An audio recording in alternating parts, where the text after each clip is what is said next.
Hello, this is Coach Wilson, and this is Unit 4, Day 5. In today's journal, we're going to be talking about a political cartoon, and this particular political cartoon is of Andrew Jackson, and I'm not going to tell you much more than that, but I'd like for you to answer 4 questions here. First, I'd like for you to summarize, so what do you see in the picture? C, contextualize, so when do you think this is being made? Infer, so what kind of message is this image portraying?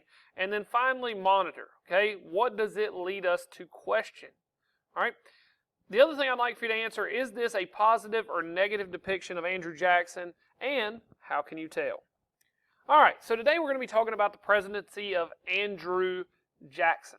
And Andrew Jackson, like I said, in Day 4 is probably one of our more colorful presidents in regards to he did a lot of stuff to talk about. It's not always good or bad, but it is a lot to talk about, and it gives us, from a historical perspective, a lot to kind of, same thing we did in our journal, infer and look into. Now, today's essential questions: what were the lasting effects of Jackson's presidency on the United States, which we're going to continue to talk about over the course of a couple days. And then how did Andrew Jackson address controversy to executive legislation during his presidency? Now, the first thing we need to talk about is the Tariff of 1828, or as it comes to commonly be known as the Tariff of Abominations. Part of Clay's American system had tariffs, and we've talked about that already, but it hurt the South more than it did the North. And a lot of that had to do with the British were trying to send an influx of goods into the Northeast, and so the United States government responded by using these tariffs to try to curb that and try to promote American goods. The problem is that it hurts the South because the South was trying to trade with Britain, and so the South gets really upset about this tariff. They did not want to buy goods from the expensive North. They wanted to trade with Britain, who had cheaper goods and had been trading with them already. And leaders such as John C. Calhoun, who was Andrew Jackson's vice president, called for nullification of the tariff. The problem is Jackson was very supportive of the federal government and its ability to tax and create this tariff.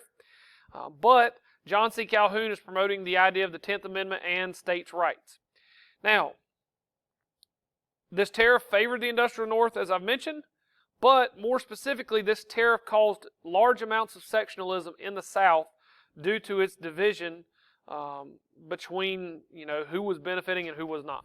Now, John C. Calhoun, as Jackson's VP, writes this exposition denouncing the Tariff of 1828, and he called, like I said, for the doctrine of nullification to apply, in which the 10th Amendment would nullify this tariff. And he didn't call for secession. Now, that's important, and the reason that's important is because we're already talking about sectionalism. And if you fast forward 40 years, we're going to be in the middle of a war where we've divided into 2 separate countries. But for now, all he's calling for is that states should stand up for themselves and they do not have to follow exactly what the federal government is doing.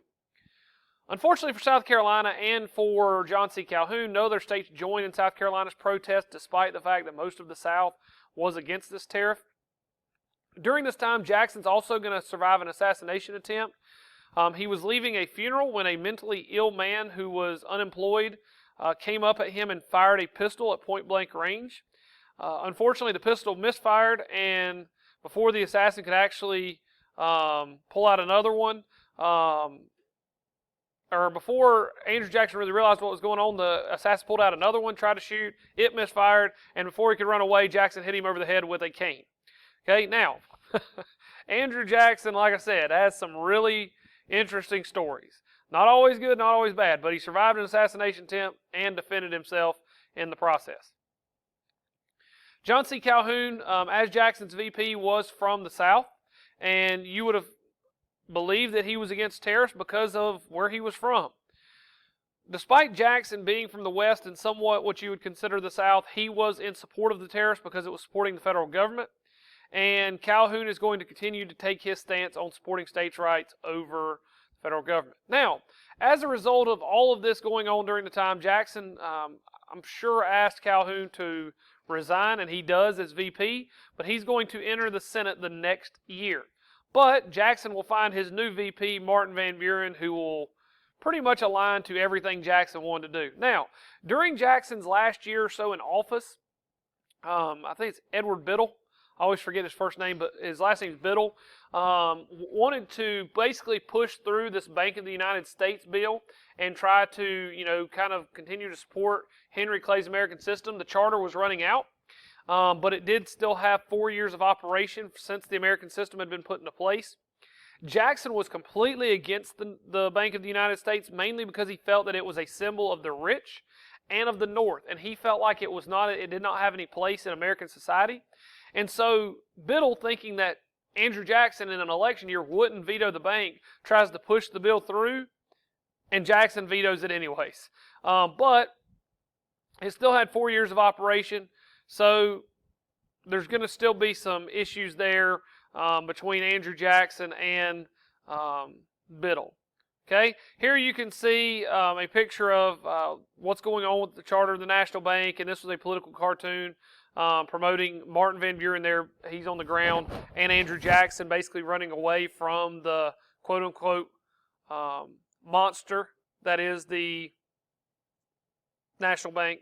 All right, and this is kind of one of those things I'd like for you to get used to looking at. Political cartoons normally have deeper meanings in them. And you can see that this is promoting that Martin Van Buren is going to do the same thing that Jackson did, but it's also promoting Jackson in a way that makes him look fearful. The exact interpretation, which we just don't have time to go into, if you look on the Library of Congress website, you can actually pull up any political cartoon that I show you just about, and you can actually read the description, and it will tell you everything you need to know. But I'd like for you to, on your own, get used to trying to make your own assumptions and then go look up the actual meaning. That way you can kind of understand how American people would have looked at it. Now, because the bank still had 4 years of recharter left, and the fact that Andrew Jackson's getting a lot of pressure from people, the fact that he vetoed the bill, Jackson decides to take all the federal money that is in the National Bank and put it into state banks. And these state banks are called pet banks. And the reason they're called pet banks is because Jackson has put the federal government's money into them, which now makes them loyal to Jackson because he's their biggest contributor. Because there's no more federal money in the U.S., in the Bank of the U.S., it's going to collapse, which basically, in effect, ruins Biddle's plans to essentially get back at Jackson. Now, Jackson, as he is known, King Andrew I? Question mark? Just kidding. Andrew Jackson, he's been called a king, but in reality, everything that he did, he followed through the law. He did it the way that the law asked for it. But the pet banks thing, the spoil system, some of those things are beginning to push people to believe that he may be a little more of a despot than what people previously thought. Now, in 1832, we're going to go through what is called the nullification crisis. John C. Calhoun, remember, he's pushed through this tariff of abominations, and Jackson's pushed through this tariff of abominations as a part of the government's plan with the tariffs, and Calhoun's completely against it. He's went to the South Carolina State Assembly, and he's tried to promote this law of nullification. And so the South Carolina State Assembly meets, they're against it, and these people they call nullies in the South Carolina Assembly, they nullify the tariff. When Andrew Jackson gets word of this, he sends back a message basically threatening them secretly that he will hang them if they do not follow the tariff.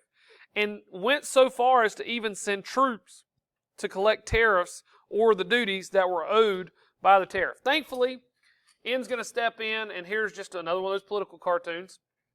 Okay, N's going to step in, the great compromiser Henry Clay, who is going to stop the war and create a compromise tariff in 1833. They were really, really close in 1832 to South Carolina seceding from the Union and causing a civil war over this issue of tariffs. So it got to a pretty heated spot. The big thing to note here is that both sides began gathering weapons, and this is going to kind of be the precursor to the Civil War. If you want to look at foreshadowing, this is exactly what's going to happen when we get closer to the Civil War, which is both sides begin to get angrier and angrier at each other to the point that they feel like the only way to respond is with violence. And that's kind of going to be the case when we get to closer to the Civil War, is that the sectional differences have grown to, they pushed each side so far apart, they just can't function together. Now, here are your 3 questions for the day. Please make sure that you answer these, and then here are your 4 vocabulary words. If you have any problems, please let me know. Otherwise, I'll talk to you soon.